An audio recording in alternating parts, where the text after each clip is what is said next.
धन्यवाद उपाध्यक्ष जी। काफ़ी कुछ इस बिल के बारे में कहा जा चुका है। जो एनआरआईज की कंट्रीब्यूशन है वो अपनी धरती से अभी भी जुड़े हुए हैं। इसका एक उदाहरण मैं अपने लोकसभा क्षेत्र के गांव खरौदी का देना चाहता हूं। एनआरआईज ने वो गांव अडॉप्ट किया, वहां पर सीवरेज और इलेक्ट्रिसिटी दो बातों का प्रबंध उन्होंने किया। और मुझे ये बताते हुए इस हाउस को खुशी हो रही है कि उस गांव में हमारे प्रेसिडेंट साहब उन्होंने विजिट किया, उस गांव को देखने के लिए वो गए। सो हम समझ सकते हैं कि एनआरआईज की कितनी कंट्रीब्यूशन अपने गांव और अपने शहरों की तरफ है। अगर आप पंजाब के गांव को देखें तो हर गांव के आगे कोशिश है उनकी कि एक बड़ा सा गेट बना के उसके ऊपर अपने फोर फादर्स का नाम लिखा के, उस गांव का नाम लिखा के, उस गांव के एक अट्रैक्शन बनाने का काम वो एनआरआईज कर रहे हैं। लेकिन अब एक समस्या जिसके लिए मैं चाहूंगा कि सरकार को ध्यान देना पड़ेगा, वो समस्या ये है कि जो बुजुर्ग वहां गए उनका तो प्यार अपनी धरती से बहुत है, लेकिन जैसे जैसे जनरेशन गैप आता रहा वो प्यार, यहां आने की ललक वो कम होती जा रही है। पहले हुआ करता था कि जब भी कोई एनआरआई विदेश से अपने गांव आता था तो कुछ ना कुछ जमीन खरीद के जाता था। वो एक के पास 1 किला है, एक बार आया 2 किले हो गई, तीसरी बार 3 एकड़ हो गई।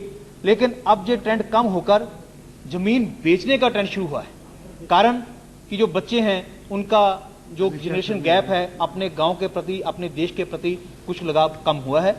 एक बात और कि जो भारतीय मूल के लोग विदेश में गए हैं, मैं आपको एक उदाहरण देना चाहूंगा कि हमारे पंजाब के श्री उज्ज्वल दोसांझ जो कनाडा में हेल्थ मिनिस्टर हैं, जब वो पंजाब आए तो उन्होंने डिफरेंट हॉस्पिटल्स का विजिट किया।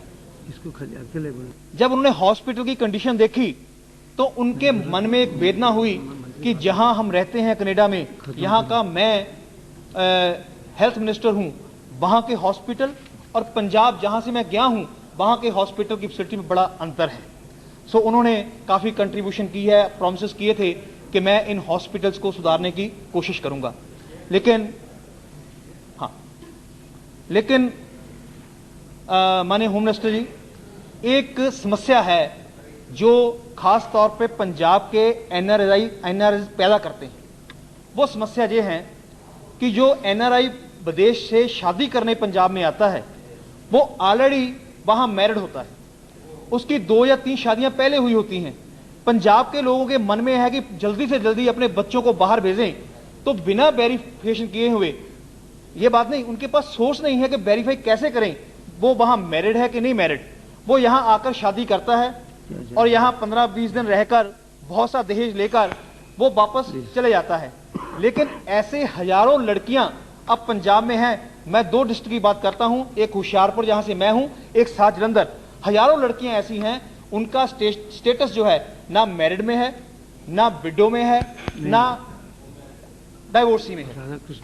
कारण क्या? उनकी शादी हुई, वो बाहर चले गए। सो मैं चाहूंगा जब जी आप रूल्स बनाएं, बिल में कोई ऐसा प्रोविजन कि कम से कम जब वो शादी करने आए एनआरआईज तो उनका स्टेटस, मैरिज स्टेटस क्या है उसका पता चले।